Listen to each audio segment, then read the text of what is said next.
Hello YouTube, this is Morgan Airspeed Prime here with my next Boruto 2 Blue Vortex Manga chapter review. This one's going to be for chapter 14, which is called Duty. Overall, I liked the chapter, but I didn't think it was like amazing. There was progress in a few of the plots. They moved things along, wasn't in the right direction in some ways. Maybe I'm not super sure. It's just, to me, it's an example of, I think, a relatively well done middle of the volume chapter where they can make these better than this, but this was not like a bad one of these kind of middle two chapters. We'll build to bigger stuff, but there was some decent stuff in this chapter, for sure. We can discuss about like, hey, was it the right thing to do to have Boruto get captured and like immediately undo that, and like what does that do for sort of like the trajectory of the series with regards to, well, Boruto has to be around the characters in the Leaf Village, but he can never really be part of it because of what they're doing, and that's a bit of a weird dynamic. They did basically the same cliffhanger 2 chapters in a row. Admittedly, it's slightly different, but effectively the 5th Divine Tree character being sort of introduced, especially because they already, like, through Kashin Koji's powers, revealed this character to us already. It definitely, I would say, it took away from the end of this chapter, where the cliffhanger here, that Ryu is here, is just like, okay, that's his name, and he's actually here. But the end of last chapter made it abundantly clear he was going to be here. So it wasn't much of a reveal. To the point where, like, the Conqueror stuff, probably from just before the end of the chapter, was probably more of the, like, there we go. That's the kind of details we're actually looking for. And I get they link together. It's just, little bits and pieces. But yeah, overall, solid chapter. So let's get into talking about it kind of page by page. Cover page this time out is Kashin Koji, like the background with all the kind of film reel stuff going on representing his powers, and it makes sense that he kind of comes into play quite heavily last chapter, so we can include him on a cover here. Otherwise, we just jump into the start of the chapter here. Boruto's being interrogated, and this is going to be the plot for most of this chapter. It's Boruto's being interrogated, and he needs to be got out of this. They will quite heavily bring up the idea that Shikamaru has, like, sort of halfway worked his way through omnipotence and trusts Boruto, but has like some doubts, and so he's going to have to be the one to get Boruto out of this situation. And the sort of challenges about doing that, where he can see Boruto is telling the truth, but the other characters still see him as the villain. That's a lot of kind of what we do here. Plus, we do address the idea of, hey, is Boruto okay with just telling the village what's going on? Because he's ultimately on their side, but he has to utilize, the fact that he has information to his advantage, because he doesn't want to be captured, and, he wants to get the situations the way he wants them still. And it's an interesting situation. So yeah, a lot of characters are in the interrogation room here. Of course, Boruto, we also have Konohamaru, Ibiki is here, we've got Shikamaru on the outside, the 2 elders of the Leaf Village are also here, and we'll see a bunch of other characters as we go through the chapter. But yeah, we just addressed that, yeah, the big challenge here is Boruto can't do anything, can't do any jutsus while he has these special handcuffs on. He can't just break them. So unless someone unlocks them, he's not getting out of the handcuffs. That's the big challenge here. So this is why he needs someone on the inside to help him. He's told that, yeah, the enemy have run off, and apart from the fact that they lost a bunch of kind of not really named shinobi, all the main named characters have survived, like Sarada Himawari and so on. We then cut to the preview chapter page, which was Sakura kind of healing Inojin. Unfortunately, it is the only page in the chapter that deals with Sakura. She doesn't really say anything except that, oh, it's amazing how well he has healed. All I have to do is basically restore his chakra flow and he'll, wake up again. But it's impressive that, like, you healed him so well, Himawari, basically. So it's not even a particularly in-depth, like, here's Sakura's medical analysis of the situation. It's just, well, it makes sense for her to be here, but we're also not addressing that, like, hey, shouldn't we get some scenes with her and her daughter, like, addressing, like, Sasuke? maybe in the future we'll do that. Like, I hope for future chapters, the fact that Sakura has been now reintroduced means that she can just, like, be in the next chapter if that's the way they're maybe going to do things. But yeah, we also get that Ino is here, and she is very sad to see her son injured like this in the hospital bed. And it's more of a setup for, like, Ino and sort of the decision that she will make later on in the chapter, which is kind of interesting that they're doing that. But I guess it sort of makes sense when we get to it. So the big question they want to ask Boruto is, of course, who are the people who attacked? That's the information that he has, that they want. Why do they want, like, Sarada and Himawari? We cut away to Ida informing Kawaki that the interrogation has started, and that Demon brings up the point of, what if Boruto just basically outs you as lying? I know he probably can't do enough to like completely turn the tables, but you have made some kind of mistakes here. Like, he could cause some issues for you. Kawaki doesn't seem particularly concerned. He just views it as, like, Boruto, he created this problem himself. He's an Otsutsuki who could go on the rampage at any moment. He needs to be killed. But first, we need the intel that he has. So that's kind of Kawaki's very straightforward view on the situation. He's not really giving anything away. But he's clearly interested by what's going on here, as we'll see in the kind of next notable scene with kind of Kawaki. So, we also just quickly addressed that Mitsuki is in or around the place, so he will come into play towards the end of the chapter. As we cut back to the interrogation, we find out that, yeah, Boruto's just telling them all the information about the Divine Tree characters. He wants the village to be up to speed with what he knows, apart from maybe some of the more minor details, but he's telling them the core idea of they're Divine Tree people, they have self-consciousness, they're based on a person who's been kind of turned into a tree. So Hidari is based on Sasuke, Matsuri is based on Moegi, which of course Konohamaru reacts to quite heavily, of course. Boruto also warns him that Matsuri is eager to devour you, specifically Konohamaru. And Amado steps in at this point to talk about this idea that instinctively the Ten Tails is all about consuming an Otsutsuki to become a Divine Tree. So these intelligent Divine Tree characters are partly acting on impulse, but their intelligence is coming into play with regards to emotions and knowledge, and they want information. So he suspects that the reason they want to devour a person is to get information. And Konohamaru is kind of like, wait, they want to gain information by devouring Sarada, Himawari, and me. And Boruto just says something like that. And the one egging them all on is their leader, Jura. And now we get the interesting detail on Jura, because there's been a lot of speculation about, like, what's going on with him. Is he based on someone? No. He's a special case. Unlike the others, he has no prototype. He is a direct incarnation of Ten Tails, and the one steering the crisis we're facing right now. So I'm glad that the chapter has straight up confirmed that. So we can stop sort of speculating in the background that he is secretly based on someone. And no, they're actually just kind of highlighting that, I guess, he is the kind of individual that represents the actual Ten Tails, that the Ten Tails is a living creature, and Jura, I suppose, is the actual evolved personality of that, individual in particular, whereas the others are sort of fragments of the Ten Tails who have sort of personalities implanted onto them based on the people they're kind of based on to a certain degree. So it's interesting that they're creating a special case for Jura.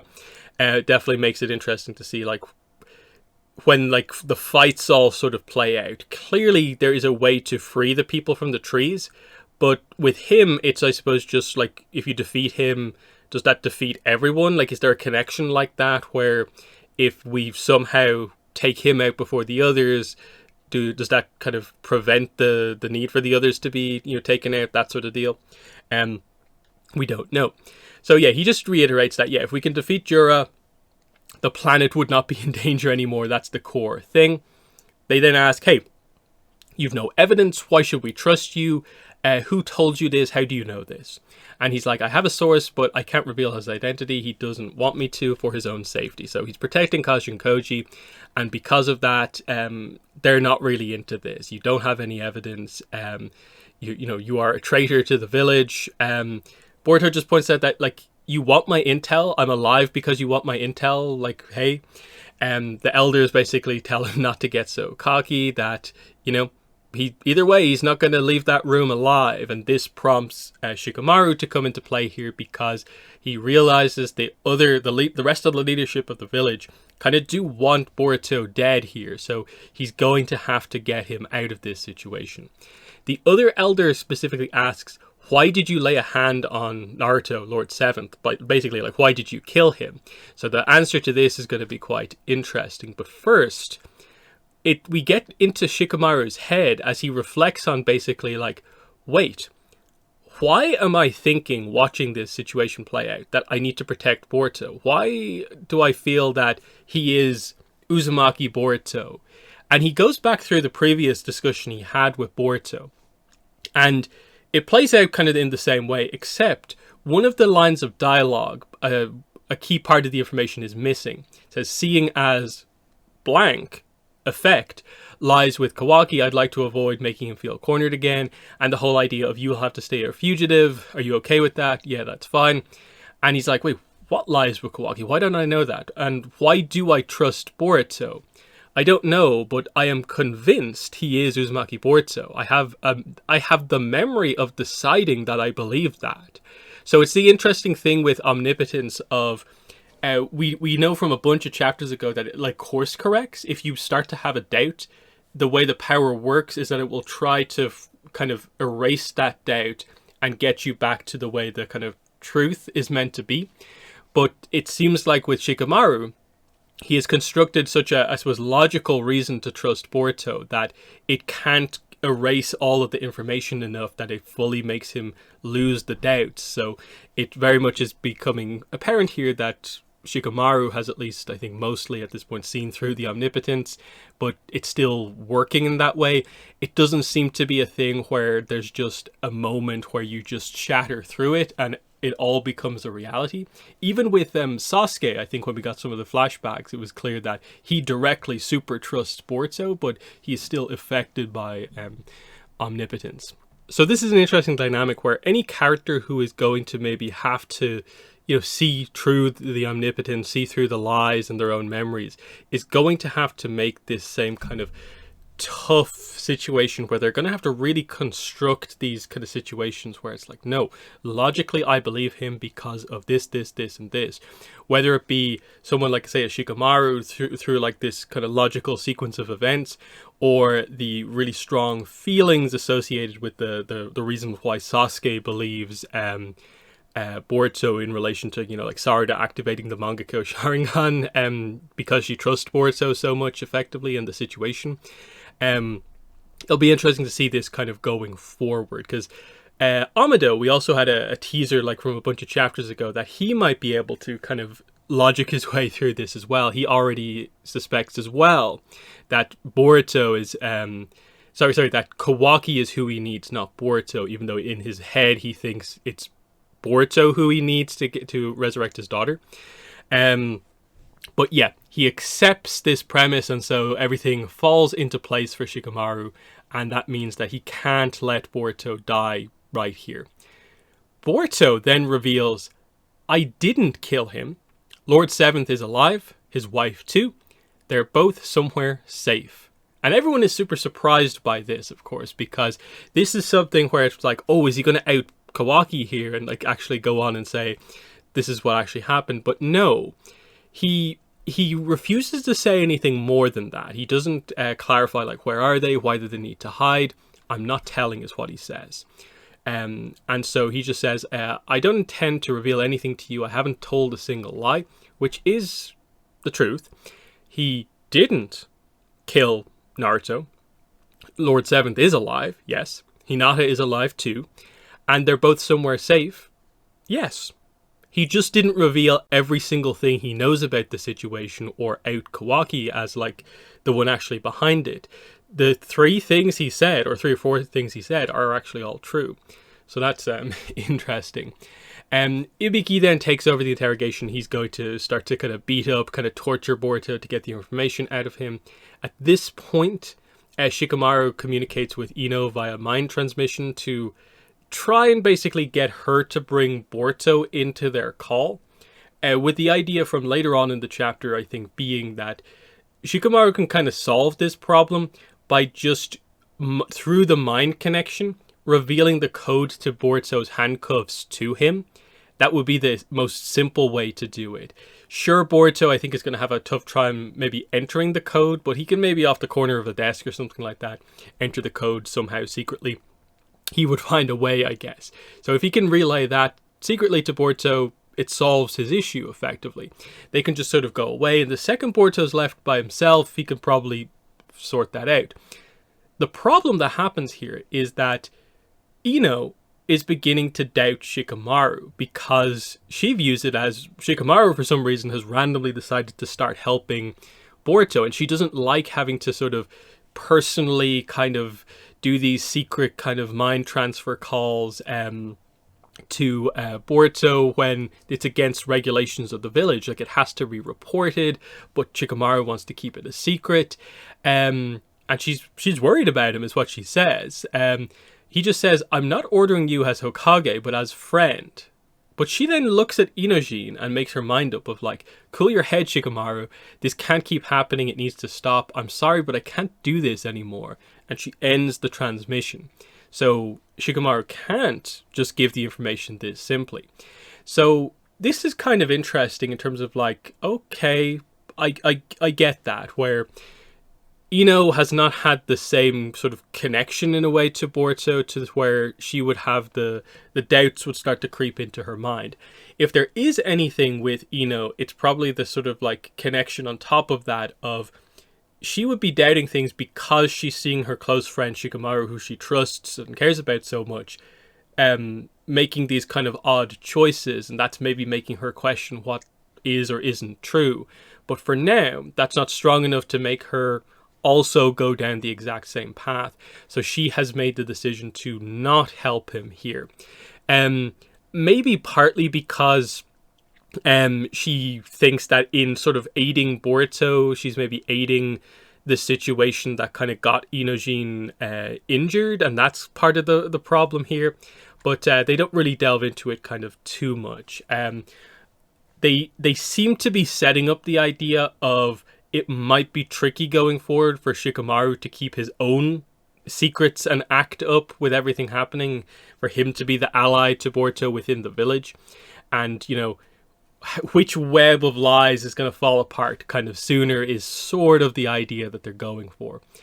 But yeah, Ibiki starts the torture, slams Boruto's head against the table. He says he's been itching to kind of beat him up for like 3 years. Boruto just replies, "It must be nice to have so much free time." Shikamaru stops it after this because it's like, hey, it's useless. He's not going to break under pain. He's not the type. Instead, he suggests, hey, let's use venom. Summon Mitsuki over here. Konohamaru doesn't like this because he thinks that Mitsuki might just try to kill Boruto. He's seen that before. And this might not be the best direction to take the interrogation in. So he just says, I will take the fall for this, call him in now. Ada then reports back on this to Kawaki, saying that, hey, Boruto is not planning to tell them what you did, Kawaki. He seems to be trying to protect your standing in Konoha. Demon's like, why? I don't get that guy. And all we get is Kawaki's response of just like, like ... like just thinking about it. And it's clearly a sense of like, okay, like Kawaki's kind of waiting to see what intel Boruto gives. Clearly Boruto, his plan is that I guess he wants to solve the issue with the enemies before he approaches dealing with Kawaki. And maybe this is Kawaki kind of realizing that the only reason he's not trying to tear apart my lies right now, I think, is because there probably is a greater threat. And he probably, like me, wants to work together against them beforehand. So a lot's going to be on, I suppose, Kawaki's decision as we go forward of like, is he going to realize that, yeah, we do need to work together, but then afterwards we can go straight back to being enemies, and afterwards Boruto can try and knock some sense into him. That's what we're building towards. So that's an interesting point. But yeah, Mitsuki arrives. Konohamaru brings him into the interrogation room, and right before Mitsuki walks through the door, Shikamaru like touches Mitsuki's hand, and we don't really see what happened, but he just says, "Remember, we are shinobi, and this is a mission. Control your emotions and perform your duty. Understand?" So here's the title drop, duty. And it's the idea of this means obviously two things. To everyone around them, he's kind of highlighting the idea of this is what everyone knows. You are expected to control your emotions, not attack Boruto, and perform your duty as a shinobi for the Leaf Village. But actually, what I want you to do is to not control your emotions and perform your duty to basically me and Boruto in this situation. So that's based on what actually happens. You're a little bit up in the air, but I think based on the previous Mitsuki chapter, we're pretty sure he's probably going to go in here and help, because Boruto has convinced Mitsuki, I think, at this point, that he is the real son in this. He comes in. Konohamaru's like, "Hey, Mitsuki, calm down. Don't kill Boruto." Boruto immediately is like, "Hey, are you still idiotically searching for your son?" Mitsuki goes sage mode, slams him up against the wall, and while he has him up against the wall, he secretly sends down one of his snakes to enter the code, so the handcuffs fall off at this point. Mitsuki whispers in Boruto's ear, "Your stuff's in the West Wing, there are 2 guards," and then they're torn apart at this point. But Boruto's just like, "Hey, I don't see any of you as foes.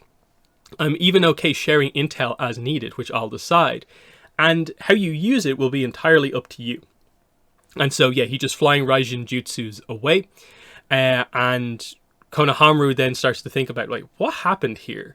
Like, Mitsuki unlocked them is the obvious kind of go-to, but nothing points to that, because as far as he's aware, Mitsuki doesn't like Boruto, so why would he free him? And then the other point is that Konohamaru points out, only Ibiki, I, and Shikamaru know the 4-digit code.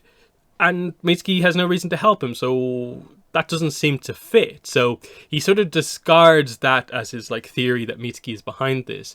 But on the bottom of this page, we get the reveal that, yeah, Shikamaru just gave him the code. That's why he touched his hand, was to pass him this note. 4306 is the code to the cuffs, and that's how Mitsuki knew what to do. Back with Boruto, we just cut to him teleporting into the room. He grabs his sword and his cloak and then heads out. So he's free at this point. He's made his way out of the village, I guess. We'll see where he turns up next. Mitsuki apologizes to Konohamaru for what happened, saying he lost his cool and he blew it. But Konohamaru just says, it's understandable, don't beat yourself up about it. The elders, though, seem to really want to blame someone for this. They're like, the daimyos are not going to be pleased about this. And also Shikamaru, there will be lasting consequences from this. So that seems to be a big setup for the future. Whereas like a lot of the teasers in the build up to this have been like, they really want Konohamaru to like fully officially become the 8th Hokage. But now I guess there's doubts beginning to creep in. And I think we know he doesn't really want to do that, especially now that he kind of knows that Naruto is actually still alive. So Shikamaru, I think, is a really interesting character with what they've actually done with him in Two Blue Vortex. It'll just be about how well they address kind of continuing this arc for him. But anyway, back in his office, Sarada and Sumire come in asking about what happened with Boruto. She gets informed that Boruto escaped right as a call comes in from the Sand Village. And so it's Konkuro. And he says, "It's been a while, Shikamaru. Sorry to bother you. Gaara's been taken down. His adopted son Shinki too." And that's a big reveal just by itself. Shinki's got that tree affliction. Fortunately, they're both alive. I'll explain more later, but forgive my bluntness. Could you lend us a hand? And the chapter ends with the arrival onto the scene of the 5th Divine Tree character, who is named Ryu, or YU. So, finally awake, how do you feel, Ryu? And he is here. And as suspected, yes, they have confirmed here that it is based on Shinki. He's been trapped in a tree. That's why the markings on the face look the same as Shinki's. So clearly this is obviously meant to bring the Sand Village into play. The fact that Konkuro is here, the fact that they've addressed that Gaara has been taken out, along with Shinki, at least brings another village into play. And I suppose for more of the end of the arc style thing, creates another fight that involves other characters. I'm guessing I'm guessing we're maybe going to build up to Gaara with a rematch against, or actually, I guess he had to have been taken down before Ryu kind of came into things. So I'm guessing the other two, probably Matsuri and Mamushi, took down Gaara. It probably has to be the idea. But the setup would probably be Gaara against Ryu, maybe with Konkuro helping, maybe Tamari also helping, because again, the Leaf and the Sand Shinobis are, I guess, going to be together on this. Don't know how much more of the Sand Village they're really going to bring into play, but it's along with like the other villages, are they going to do stuff to bring those characters into play? Probably not. They don't want to go crazy here. But, you know, Gaara certainly is one of our kind of key cast members. It makes sense to include him in on things because he's another kind of key Kage in all of this. And we haven't really addressed a lot of that stuff in quite a while, so I think it's kind of important that they do that. It just is slightly unfortunate that the cliffhanger is a very obvious cliffhanger because it was directly said it was going to happen from the end of the last chapter. Overall, I think pretty good stuff. There's movement, certainly. I do find it a little odd that they made such a big deal about, oh, Boruto's captured. And he's only there for like a chapter and then he's gone again. It just kind of really highlights the sort of some of the complexities around the story, sort of restrictions almost, that because of the lie and because Boruto's a fugitive from the village, he can't ever stay there and interact with all the characters he sort of needs to. And so he has to be sort of in, out, captured, in, out, you know, that sort of idea, instead of, it feels like we almost should be setting up to, we need to work together against this enemy, but they've avoided doing that here for whatever reason. Which, you know, it gives them time to do a lot of stuff, but could they have progressed it a little bit quicker if they wanted to? I'm not sure, because we don't really know like the trajectory of this arc in terms of like how long are we going to be dealing with all of this stuff. When is Boruto versus Kawaki going to happen, and some of the broader kind of topics here. But there's certainly some big things happening here with regards to the village is going to have issues with Shikamaru, of course. We know in the background like Amado probably is having some doubts, questions of his own, and that might come into play. Ino, surprisingly, comes out of this feeling quite interesting with the fact that she kind of decided not to help Shikamaru in this situation, and I'm wondering, will that come up? Will they force her to reveal that to like the elders or something like that? That's interesting. Kawaki is not giving away what his reaction is to kind of Boruto giving away certain intel, but not giving Kawaki away, basically. Combined with the fact that Kawaki is like the only character who knows or even has a suspicion that Boruto is working with Kashin Koji. So how does that come into play? That's quite interesting by itself. Ada, we know, wants to talk to Boruto at some point, but you know, we're probably a while away from that really happening. And other than that, the main reveal probably is just the whole idea that, okay, Jura is just, I guess, the Ten Tails as an individual rather than being based on someone else. And I think that's cool to kind of confirm that and stop wild speculation about like, oh, it's this character or that character. So that's fine. So yeah, in the comments, let me know what your thoughts are on this chapter. But that's been the video. Thanks for watching, and bye.